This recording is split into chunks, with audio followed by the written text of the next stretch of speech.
unos trabajos muy interesantes que a partir del informe Warnock y la Declaración de Salamanca han ido abriendo camino y sobre todo planteando cuáles serían los indicadores de que un centro escolar, educativo, es inclusivo. El índex es una especie de recopilación de los indicadores que manifiestan que un centro educativo es inclusivo para evaluarse. Y al mismo tiempo para tener las pistas, qué es lo que van a evaluar, qué es lo que realmente significa la inclusión. De modo que no me detengo más porque este es un tema que iba a decir aquí en la universidad, o las universidades normalmente se entiende que son abiertas y que lo mínimo que se debe pedir es la preparación profesional del alumno. Bien.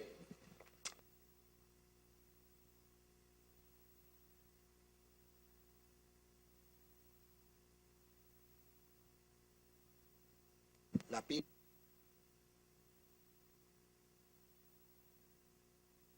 funciona, sí. Está diciendo quiero o no quiero.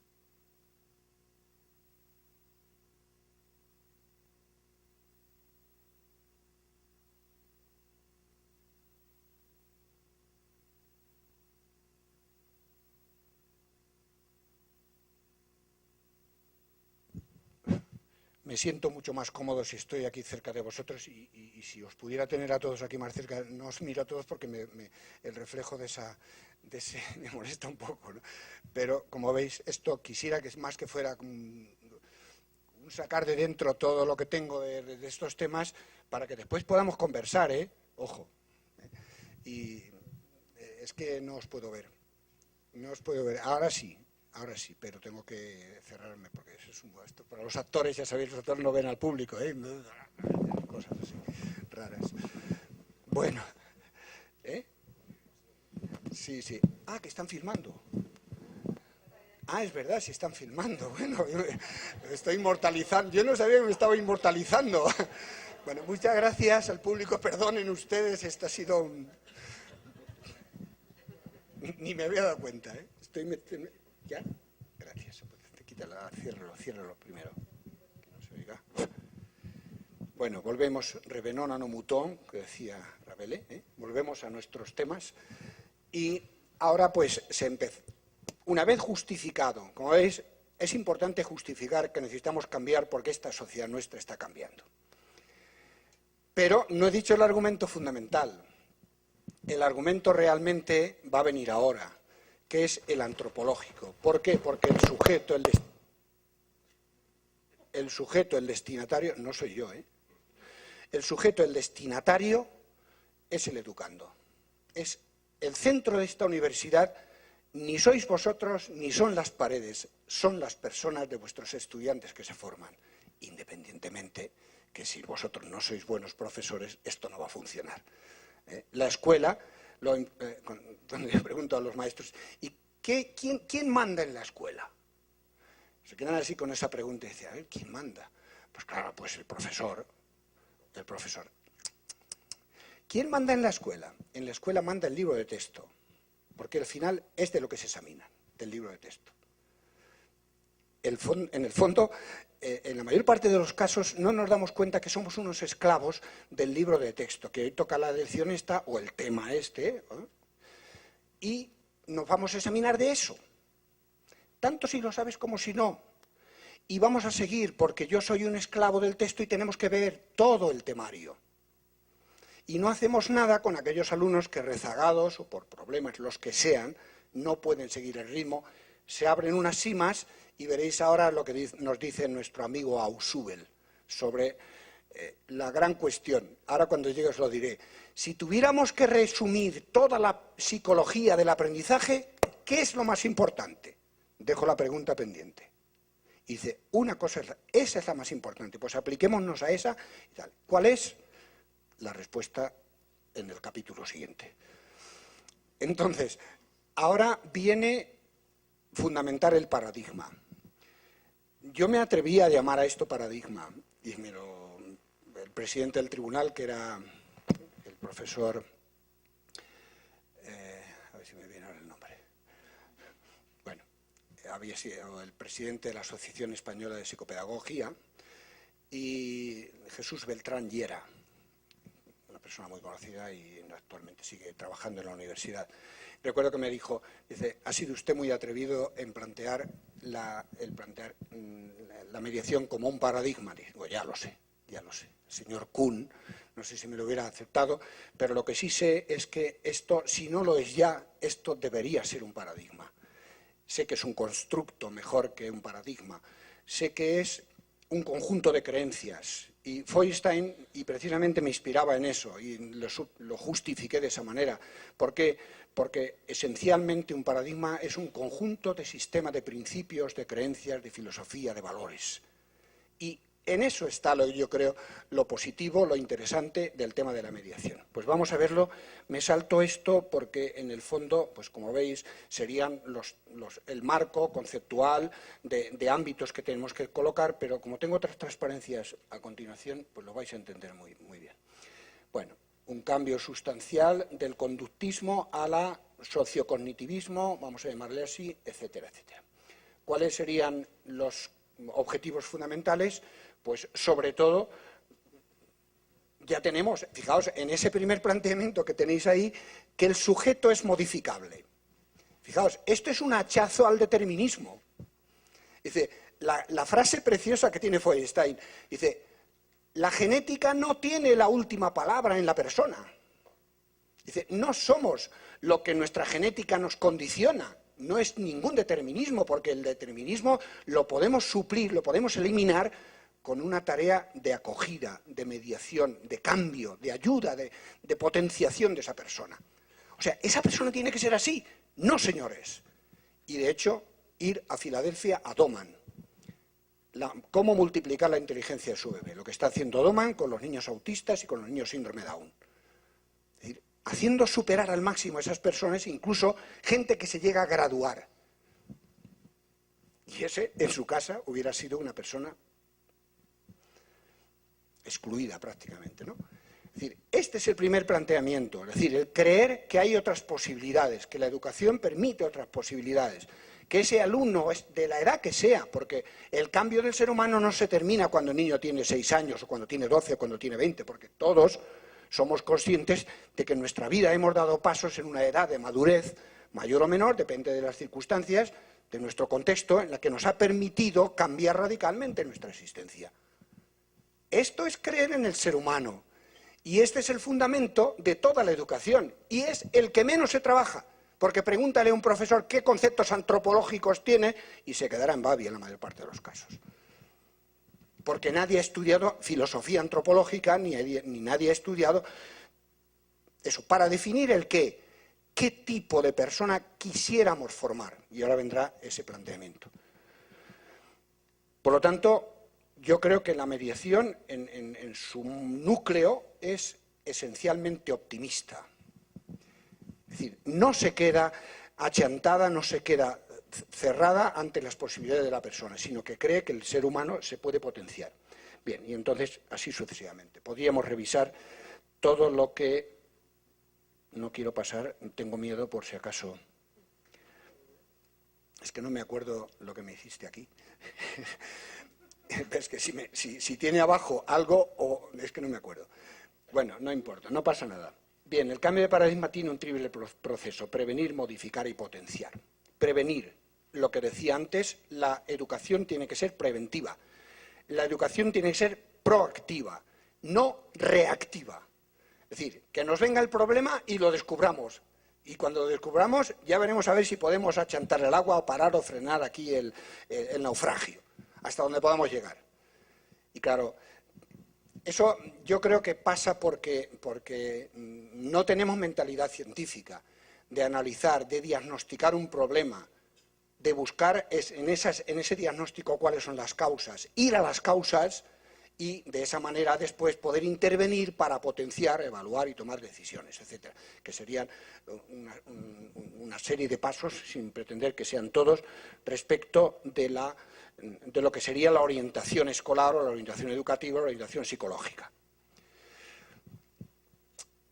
Esta lámina es muy interesante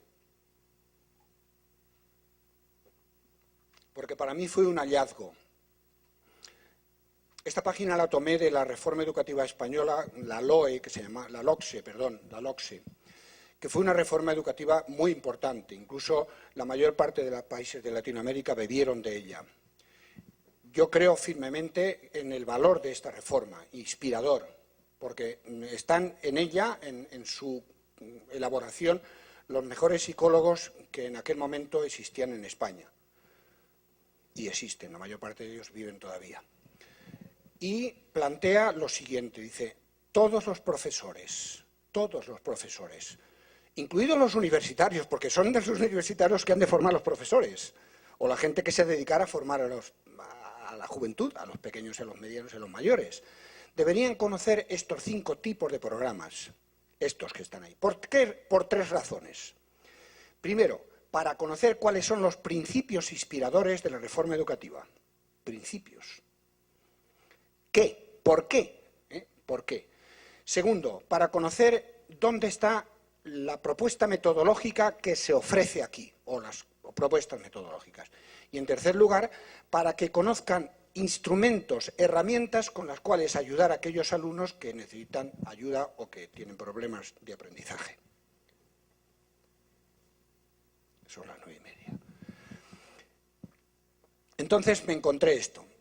Y oh maravilla, pues justamente en el primer bloque de programas son los programas que enseñan habilidades cognitivas, habilidades de pensamiento. Y están los 2 grandes programas, y el primero de todos, mirad por dónde yo llevaba 2 años estudiando esto. Ya había estado en Israel, ya habíamos empezado en España a trabajarlo, y aparece este cuadro en las cajas rojas, que eran los libritos que se enviaban a los colegios para que todo el mundo se fuera mentalizando. Claustro de profesores, la dirección de los colegios, ¿no? Todos, públicos y privados. Y esto era como la síntesis de la ley, el elemento inspirador de toda la reforma. Dicen, todos los profesores deberían conocer. Y mirad por dónde, yo que estaba trabajando ya 2 años, porque empezábamos a buscar una respuesta a cuáles eran las propuestas que hoy nos planteaba la psicología y la pedagogía para la ayuda a los alumnos que no pueden aprender, que les cuesta aprender o que son fracasados escolares. Y entonces encontramos aquí los 2 primeros programas, bajo el título Enseñanza de habilidades de pensamiento, procesos o habilidades cognitivas básicas, 2 programas. El programa de enriquecimiento instrumental de Feuerstein, que es el que en el fondo vamos a seguir, o el que yo sigo más, pero sin olvidar los demás. Y el segundo programa, que enseña también eso, es el proyecto Inteligencia de Harvard, de nuestros vecinos. Cuando mandaba en Venezuela Herrera Campins y era ministro de Educación Luis Alberto Machado.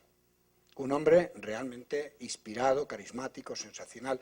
Tiene un librito precioso que es un panegírico a la educación que se titula La revolución de la inteligencia. Está editada, no sé si por Limusa o otra editorial de México. En España ya hace tiempo que lo publicó Seix Barral. Pues bien, Luis Alberto Machado, que dirigió todo esto, creía en fundar el Ministerio de la Inteligencia. Venezuela quería formar fundamentalmente a los chavales que llegaban al final de la enseñanza básica, ya empezaban la enseñanza secundaria, en desarrollo de la inteligencia para formar cráneos privilegiados, personas capaces del mayor nivel de lógica, de abstracción lógico-matemática que exigían los cursos superiores y la universidad. Formar gente para la universidad, para que salieran ingenieros y para rentabilizar incluso pues, su materia prima, que es el petróleo.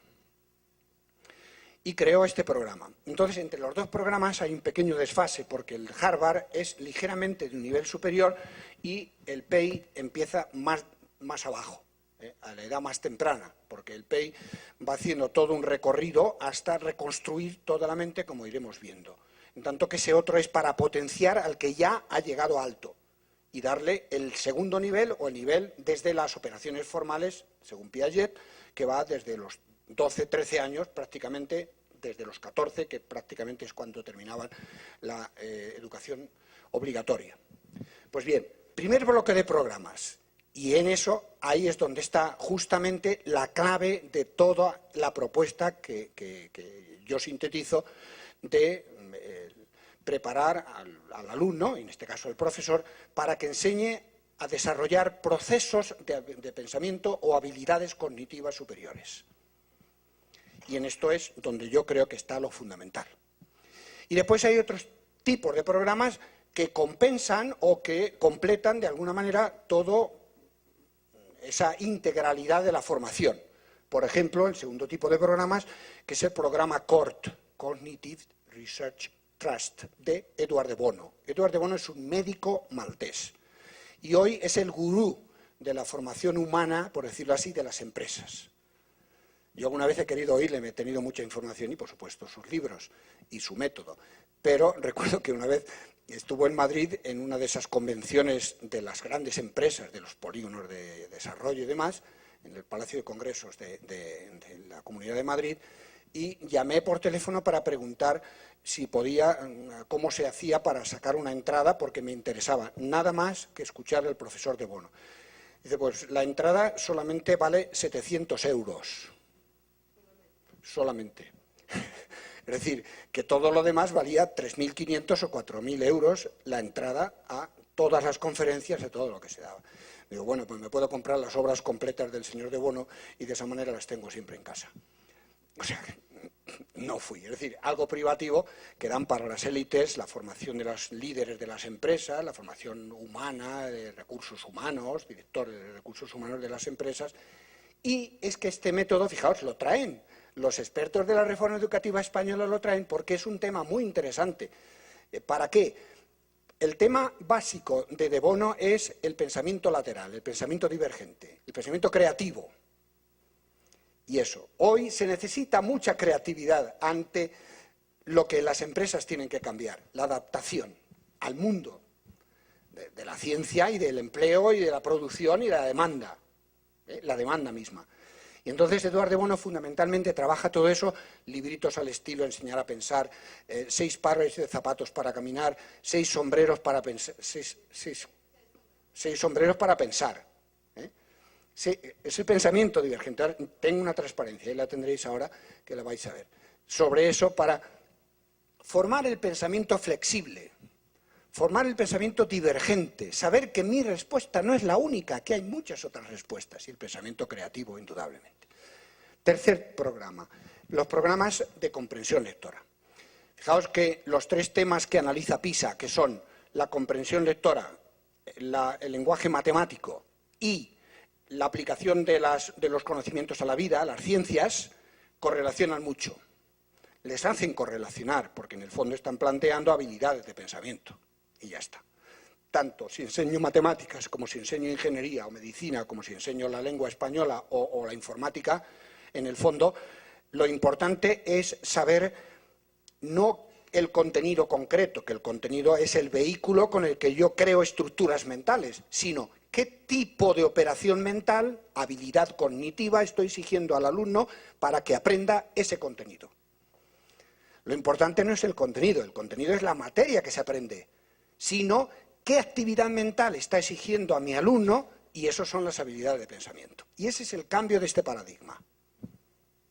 Ese es el salto mortal. Entonces, lo importante para un profesor es decirle, cuando usted pone un problema, si la metodología es por problemas, cuando usted hace una pregunta a los alumnos, usted tendría que saber qué actividad mental, qué habilidad de pensamiento está exigiendo a su alumno.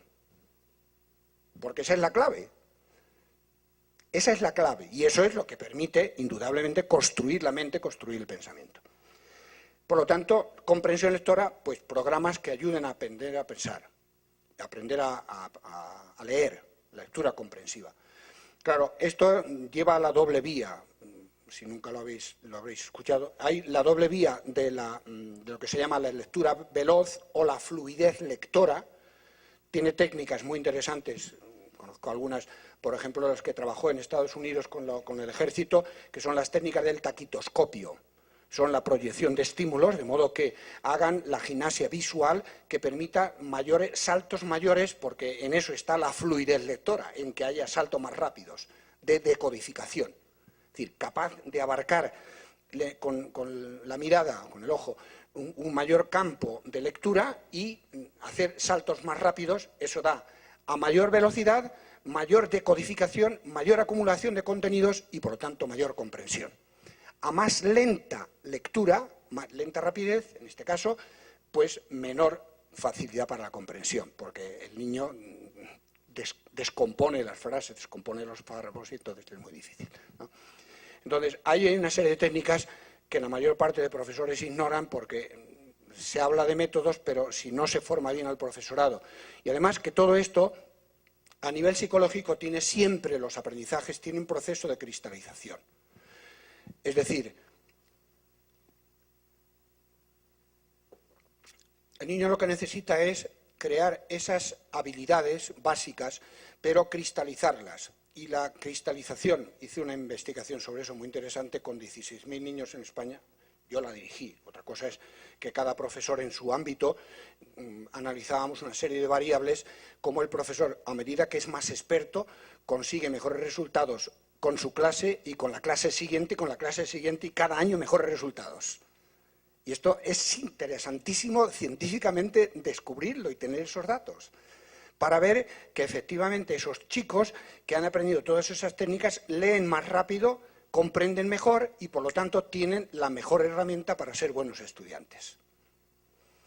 Y claro, resulta que el gran problema que tiene la mayor parte de alumnos de 15 años es que no saben leer, no tienen técnicas de lectura comprensiva. Nosotros llamábamos a la doble vertiente lectura veloz y lectura comprensiva, la media, en ese caso, lógicamente, estadísticamente elaborada, la llamamos lectura eficaz, que es el programa que en este momento tuvimos nosotros en la editorial Bruño y que en este momento tiene la editorial Anaya de España. Bien, métodos, sería interesantísimo, claro, que todos los profesores de educación primaria sepan el mismo método y enseñen a todos los niños a aprender a leer de una manera eficiente para que cuando termine el sexto de primaria, tenga el niño 12 años, ya sepa leer bien y no suceda pues lo que está sucediendo en este momento, que chavales que tienen 16 o 18 años pues leen casi como chavales de primaria. El problema no está en ellos, el problema está en lo que se llama las dispedagogías, es decir, la falta de enseñanza correcta de los métodos de lectores. Cuarto tipo de programas sería el programa del modelado o del lenguaje interior. Aquí hay dos temas muy interesantes. Uno, el que aporta Donald Menkenbauen, que es un psicólogo norteamericano que ha trabajado mucho con los niños autistas, fundamentalmente. Si bien el programa mejor para los niños autistas es el programa Teach. Pero este programa nos lleva a dos temas muy interesantes. Uno, el que ha trabajado otro psicólogo norteamericano, que es John Flavel, que es el de la metacognición. No se aprende, dice Flavel, si no hay metacognición, es decir, si no hay conciencia de que se aprende o que no se aprende. El problema es aprender como papagayos y no ir a la conciencia de que el alumno sabe por qué aprende o por qué no aprende. Y eso es metacognición. Como hay una transparencia que viene después sobre ese tema, no me detengo en ello. De modo que esto nos introduce de alguna manera a las autoinstrucciones, saberse monitorear cada uno, o monitorizar cada uno. Es decir, cada uno ser su propio mediador, que es el resultado final al cual pretendemos llegar. Que el alumno ya no necesita al profesor para estudiar, sino que el alumno que realmente no ha aprendido a estudiar tiene que aprender técnicas que le hagan preguntas, con las que las preguntas que ha aprendido, que le va enseñando su mediador, le permitan a él ser después su propio mediador. Tener autonomía para seguir aprendiendo sin necesidad de la galleta o la muleta o el scaffolding del que habla Brunner para levantar el edificio ese. Es decir, no necesitar más andamiajes ni más muletas. Y por último, el programa que os he comentado antes de Matthew Lipman, que se llama Filosofía para niños. Sabéis que los test que hemos realizado a lo largo de nuestra vida, o que se hacen a los niños en los colegios, generalmente tienen un componente lógico-matemático. Entonces, esta lógica es la que él quiere desarrollar, hasta la lógica formal, Lipman, con una serie de novelitas, cuentecitos, en los cuales hace todo un proceso de todas las habilidades de pensamiento también. Es interesante porque para lo que fundamentalmente ha servido ese programa es para la formación ética de los alumnos. En España, cuando hubo el cambio de gobierno, plantearon la opcionalidad entre religión católica o ética. Entonces, la mayor parte de profesores de los institutos, de los liceos, optaron por introducir la filosofía para niños. En Cataluña lo tradujeron con el nombre de filosofía 6-18, filosofía que se enseña desde 6 a 18 años. Pero resulta dos problemas. Primero, que los filósofos, los profesores formados de filosofía y que tienen oportunidad de enseñar a sus alumnos son los que están con los alumnos mayores, no con los pequeños. Luego, nunca se enseña la filosofía a pensar desde la base. ¿Por qué? Pues porque les falta formación a los profesores que están con los pequeños. Y en segundo lugar, es el problema metodológico. Yo, lógicamente, he seguido siguiendo todo esto porque me interesaba mucho el doble tema de mi investigación. Uno, cómo era el profesor mediador, qué características tiene el profesor mediador, y en segundo lugar, la correlación, cómo enseña ese profesor mediador. Y es el tema doble de mi investigación. Entonces, yo lo que recuerdo que les decía a todos los expertos, precisamente el que hizo la traducción del inglés al español, lo conozco muchísimo, en la editorial que lo divulgó en España, yo les decía, a todos los filósofos os hace falta un PEI. Todos deberíais aprender metodología, que es lo que os falta. Sois muy buenos pensadores, pero sin un método diversificado. Y el niño no aguanta la pesadez y la monotonía y la rutina de todos los días. Abran el libro, léanse, saquen una pregunta y debatamos. ¿Por qué no? Si hay 1000 formas de acceder a eso. Y eso es fallo de vuestra formación. ¿Por qué? Porque el chaval se aburre. Y si no es algo distinto, algo que le llame más la atención, que le implique, que le guste, pues, y a veces pues hay que hacer cosas que gusten también, no son solamente repetir y repetir, repetir. Bueno, pues como veis, son 5 tipos de programas complementarios para la formación de un buen profesor. Para mí, todos tienen importancia, sinceramente. Yo creo que un buen docente debe ser una persona que lea magníficamente. No solamente lectura silenciosa, sino lectura expresiva. Y cuando lee, sepa que sabe leer y que sabe expresar. Porque la palabra es eso. Cuando hablamos, cuando expresamos la palabra, es cuando cristaliza el pensamiento. Esto es la psicología rusa. Y la palabra la tenemos que decir con el auténtico sentido y con la auténtica expresividad. Y que quien nos oiga entienda en ese código simbólico, que es el más abstracto, Ojo, que la palabra es lo más abstracto de todo. Que si yo no tuviera esas transparencias, si no se hiciera ver un signo, un símbolo, una síntesis, fijaos lo difícil que sería. Reducirlo todo a palabra. Entonces, eso es un desafío que creo que incluso a nivel universitario, bueno, hoy por supuesto, con todos los medios que tenemos de Internet y de las nuevas tecnologías, esto nos facilita muchísimo y nos ayuda, ¿no? Incluso para nosotros poder guiar mejor y hacer más plástico, más intuitivo todo lo que enseñamos, ¿no? Bueno, como veis, eso es todo un camino de formación del profesorado. Y ese es el tema en el cual el profesorado se debiera formar. Si no, no se llega a asimilar. No se llega a asimilar. Un profesor que no sabe conceptos de filosofía, cuando le hablas de un pensamiento analógico, un pensamiento silogístico, le hablas de lógica formal, se te queda haciendo chiribitas en los ojos. Claro, ¿hasta ese nivel hay que formar al alumno? Sí, hombre, sí, porque las personas tenemos que ser inteligentes y lógicas. Y es la lógica, y es el razonamiento de nuestra vida. Y saber dar razones.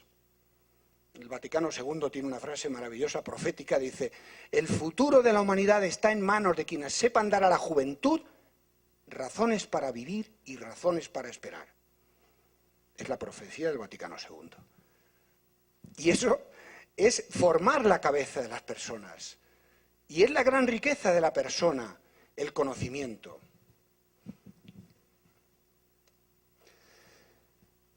Bueno, y la educación, lógicamente, la entendemos todos de distinta manera. ¿Por qué?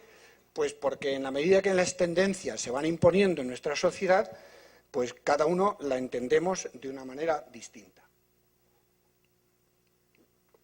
¿Cuáles serían los 3 ámbitos fundamentales en los cuales podíamos desglosar la educación?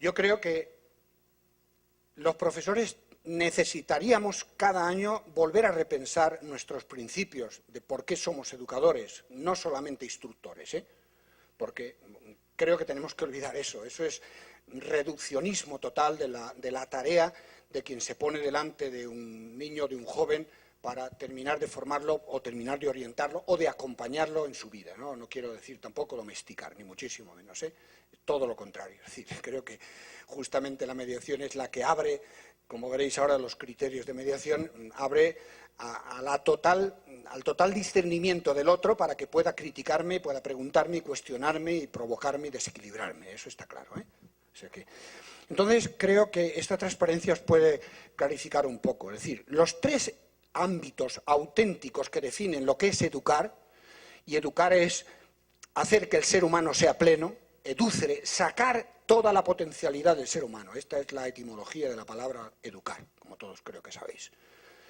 Entonces, tiene tres ámbitos fundamentales. Primero, el antropológico, es decir, el quién, el qué, incluso el contenido, la persona, toda la persona, integralmente. Nos interesa todos los alumnos y todo el alumno.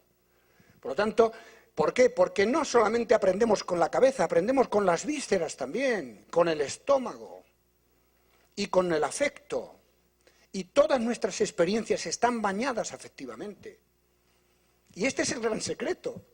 Si de cada uno de vosotros y de todos los profesores del mundo, no sé si conocéis esa obra de un autor americano que ha dicho las mejores prácticas de los profesores universitarios. Es un libro muy interesante. Yo he visto retratado ahí al mediador.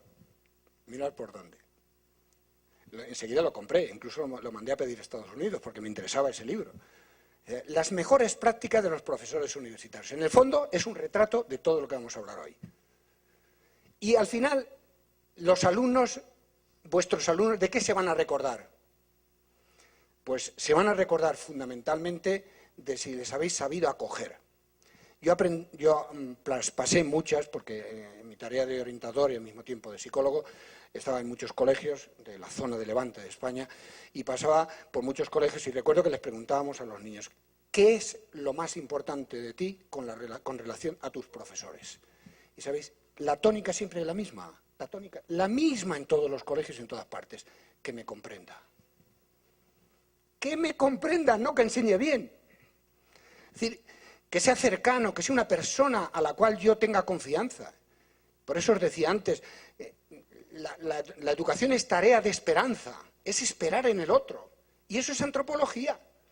Eso es creer que el otro se puede cambiar, creer que tú puedes, el milagro del Pigmalión, de las expectativas positivas. Yo puedo conseguir más, y de hecho yo lo he conseguido con niños y con universitarios también. Yo creo que tú puedes, y como creo en ti, confío en ti, eso hace en ti el milagro de mi expectativa. El mayor predictor de la educación, el predictor mayor de la educación de las personas, está en las expectativas de los adultos, es decir, de los padres. El nivel de expectativas que tienen, y que lógicamente lo alimentan y lo cultivan, y el modelado, indudablemente. Puede haber excepciones, pero creo que esa es la tónica. Pues bien, primero de todo, principios antropológicos. Estoy intentando hacer un artículo un poco largo ya, yo tengo ya 8 o 10 páginas, sobre principios antropológicos para educadores. Que sepan definir, es decir, todo el componente de persona, todo componente de conocimiento, no de información, que lo que tenemos que hacer es convertir la información en conocimiento, y esto es un desafío permanente. Porque de la información es una plétora que tenemos. El chaval se mete en Google y encuentra 20.000 acepciones de una palabra, o 20.000 artículos, y ¿en cuál se queda? Pues mira, el que es más fácil para él, pesca y adelante, ahí tenemos el trabajo hecho. El rincón del vago, Una web se llama el rincón del vago. Claro, está todo hecho ya. El vago le pide a Google la palabra o el tema que el profesor ha dicho. Y lo tienes ella, porque hoy cualquiera tiene una página web y los de Google pues se alimentan de eso. Primero, ¿quién? Conocer al educando. Tenía que ser un seguimiento muy personalizado todo, es decir, la personalización, y esto habla toda la historia de la pedagogía y de la psicología.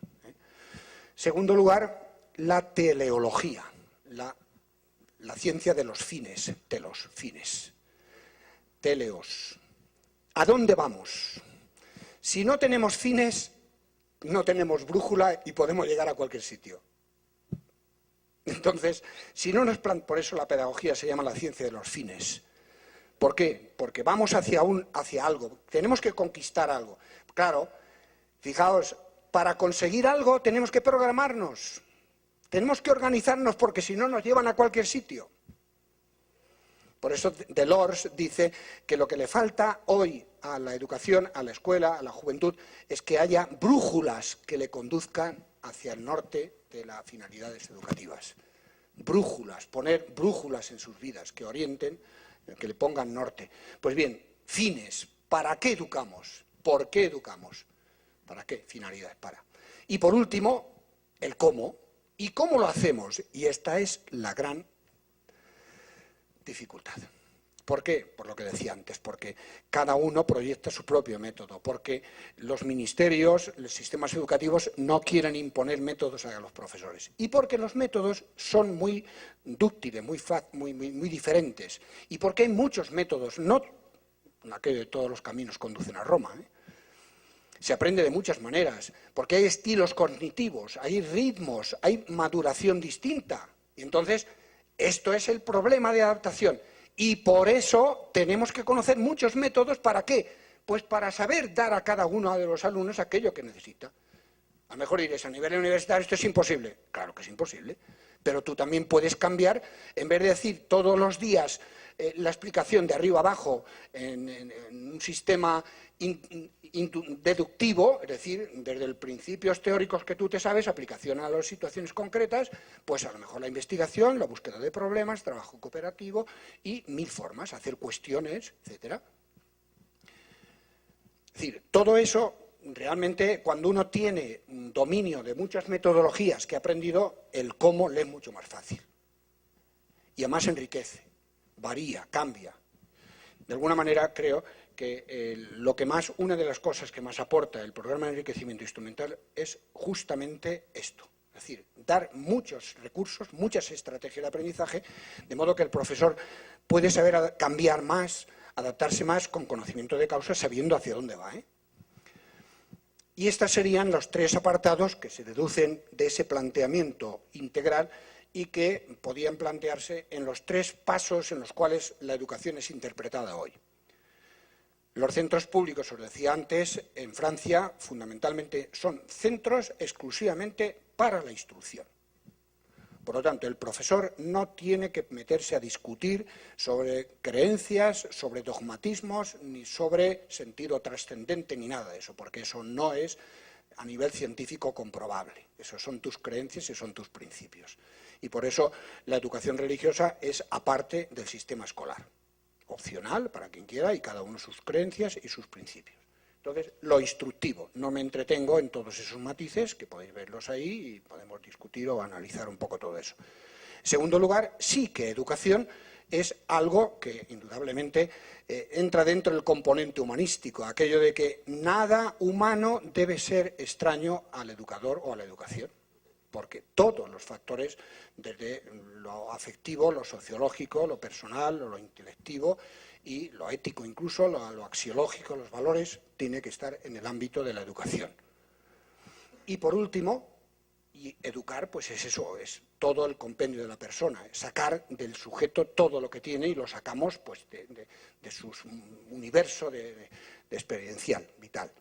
Y por último, formar, y ahí estaría más lo formal, lo profesional, para la vida, para el empleo, para la dedicación a las responsabilidades sociales, etcétera, etcétera. Son las 10. ¿Descansamos aquí o cuándo, no?